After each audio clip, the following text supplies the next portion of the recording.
Hello guys, welcome back to my channel.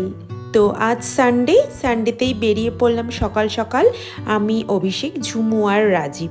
কিন্তু সকাল সকাল বেরোতেই নেমে পড়লো বৃষ্টি। তো বৃষ্টির জন্য কিছুক্ষণ নৌকাঘাট মোড়ে দাঁড়িয়ে ওয়েট করলাম। ঝুমু আর রাজীব চলে আসলো। তারপর আমরা বেরিয়ে পড়লাম একটা নতুন ডেস্টিনেশনে। দেখো আজকের ওয়েদারটা জাস্ট অসাধারণ। আজ সকাল থেকে প্রখর রোদের তাপ ছিল, কিন্তু আমরা ভাবতেই পারিনি যে আমরা এরকম সুন্দর ওয়েদার পাবো। আমরা বেরোনোর মুহূর্তেই বললামই তোমাদের যে আমরা বৃষ্টি পেয়ে গেছি, আর যদি আমরা শিলিগুড়িতে বৃষ্টি পাই তাহলে পাহাড়ের ওয়েদার কেমন থাকবে তোমরা নিশ্চয়ই বুঝতেই পারছো। তো যাই হোক, তোমাদেরকে আর ওয়েট করাবো না, তো বলে দিচ্ছি যে আমরা যাচ্ছি আজ কার্শিয়াংয়ের দিকে। কিন্তু কার্শিয়াং থেকে কোথায় যাব সেটা তোমরা পুরো ভিডিও দেখলে বুঝতে পারবে। তো তারপরে অনেকটা রাস্তা আসার পর আমাদের খুব খিদে পেয়ে গেছিলো, কারণ সকালে সেরকম কিছু খেয়ে বেরোয়নি। তো এসেই চলে আসলাম মোমো খেতে। দেখো, উত্তরবঙ্গের একটা স্পেশালিটি যদি হয় প্রাকৃতিক সৌন্দর্য, তাহলে আরেকটা স্পেশালিটি হচ্ছে পাহাড়ের সাইডের মোমো। আর পাহাড়ে যাচ্ছি তো মোমো খাবো না, এটা কি পসিবল? তার জন্য পাহাড়ে উঠতেই শুরু হতেই মাঝ রাস্তায় খেয়ে নিলাম 1 প্লেট করে মোমো। তো দেখো একবার, মেঘে পুরো ঢেকে গেছে, মানে আমরা সামনের দিকে কিছু দেখতেই পাচ্ছিলাম না, পুরো ফগ লাইট জ্বালিয়ে আমাদেরকে যেতে হচ্ছে।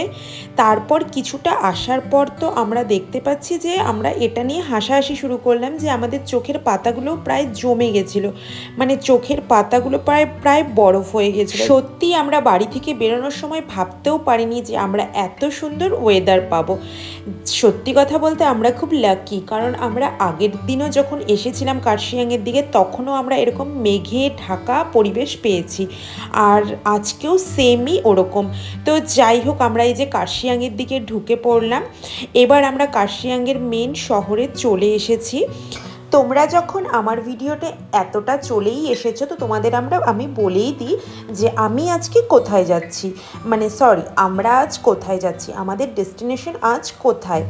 তো আজকে আমাদের ডেস্টিনেশন হলো চিমনি। দার্জিলিং যদি পাহাড়ের রানী হয়, তাহলে অবশ্যই রাজকন্যা হলো আমাদের এই কার্শিয়াং। দার্জিলিং জেলার এই মনোরম সৌন্দর্য স্নাতক একটি শৈল শহর হলো কার্শিয়াং, যার আরেক নাম ল্যান্ড অফ হোয়াইট অর্কিড। পাহাড়ের কোলে এই শহরে রয়েছে মন মাতানো প্রাকৃতিক সৌন্দর্য। এই কার্শিয়াংয়ের মধ্যেই আছে একেবারে অচেনা একটি প্রাকৃতিক গ্রাম, যে গ্রামে রয়েছে ব্রিটিশ আমলের ছোঁয়া। গ্রামটির নাম চিমনি গ্রাম। আর এই চিমনি আসার পথেই পড়ল সেই বাগোড়া ফরেস্ট। ঘন পাইনের জঙ্গলে মেঘ ও কুয়াশার খেলা দেখতে দেখতে কখন আপনি প্রাকৃতিক সৌন্দর্যে ডুবে যাবেন আপনি নিজেও বুঝতে পারবেন না।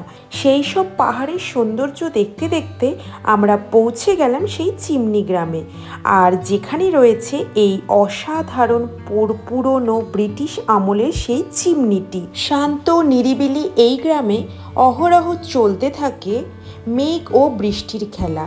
তো আমরা চিমনি গ্রামে ঢুকতেই নেমে পড়ল অঝোরে বৃষ্টি।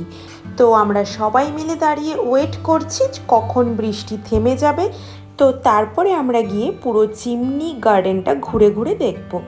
অসাধারণ এই গার্ডেনের ভিতরটা দারুণ করে সাজিয়ে রেখেছে। এখানে যে চিমনিটি আছে এটা ব্রিটিশ আমলে ব্রিটিশরা তৈরি করেছিল। যখন খুব ঠান্ডা পড়তো তখন সেই ঠান্ডার হাত থেকে বাঁচার জন্য ব্রিটিশরা এই চিমনি ভাটিটি জ্বালিয়ে দিত। জ্বালানোর ফলে কি হতো, মানে এই চিমনির আশেপাশের এরিয়াগুলো প্রায় মোটামুটি গরম হয়ে যেত, আর ব্রিটিশরা তাদের ফ্যামিলি নিয়ে এসে এই চিমনির পাশে বসে ওরা টাইম স্পেন্ড করতো আর শীতের হাত থেকে রক্ষা পেত। যাই হোক, আস্তে আস্তে করে বৃষ্টি থেমে গেল। আমরা একটু চিমনি গার্ডেনটা ঘুরে দেখার চেষ্টা করলাম। এই চিমনি গ্রামে প্রচুর হোমস্টেও আছে। তোমরা যদি চাও এখানে এসে স্টে করতে পারো, আর চিমনি গ্রামটা পুরো একটা দিন সময় করে পুরো ঘুরে এই চিমনি গ্রামটা উপভোগ করতে পারো। তো আমরা মোটামুটি অনেকক্ষণই টাইম স্পেন্ড করলাম এই চিমনি গার্ডেনে। তো এখন আমাদের বাড়ি যাওয়ার পালা, কারণ আস্তে আস্তে সন্ধ্যা ঘনিয়ে আসছে। আর এই চিমনি গার্ডেন মোটামুটি 10টার থেকে 4টা পর্যন্ত খোলা থাকে, তারপরে বন্ধ হয়ে যায়। তো তোমরা যদি চাও এই 4টার আগেই তোমাদেরকে এই চিমনি গার্ডেনে চলে আসতে হবে, আর 4টের মধ্যে এখান থেকে বেরিয়ে যেতে হবে। আর হ্যাঁ, এই চিমনি গার্ডেন বৃহস্পতিবার করে বন্ধ থাকে। আর এই চিমনি গার্ডেনে ঢোকার জন্য বাইরে টিকিটের ব্যবস্থা আছে। ওখানে 20 টাকা করে টিকিট কেটে তোমাদেরকে ভিতরে প্রবেশ করতে হবে। আমি তোমাদের টিকিটটা দেখাতে ভুলে গিয়েছি, আমি ওটার ভিডিও করিনি। তো যাই হোক, আমরা এখন চিমনির থেকে বেরিয়ে পড়লাম। এখন আমরা শিলিগুড়ির পথে। তো তোমরা যারা আমার চ্যানেলে নতুন বন্ধু আছো তারা অবশ্যই আমার চ্যানেলটি সাবস্ক্রাইব করে দিও, আর সাবস্ক্রাইবের পাশে যে বেল বাটনটি আছে সেটা ক্লিক করতে ভুলো না। আর আমার চ্যানেলের ভিডিওগুলোকে তোমরা প্লিজ লাইক আর শেয়ার করে দিও বন্ধুবান্ধবের সাথে। তো আমরা শিলিগুড়ি পৌঁছে গেলাম, আর শিলিগুড়িতে এসে একটা রেস্টুরেন্টে ঢুকে আমাদের খাওয়ারটাও কমপ্লিট করে নিলাম। তো সবাই খুব ভালো থেকো, সুস্থ থেকো আর সাবধানে থেকো। টাটা।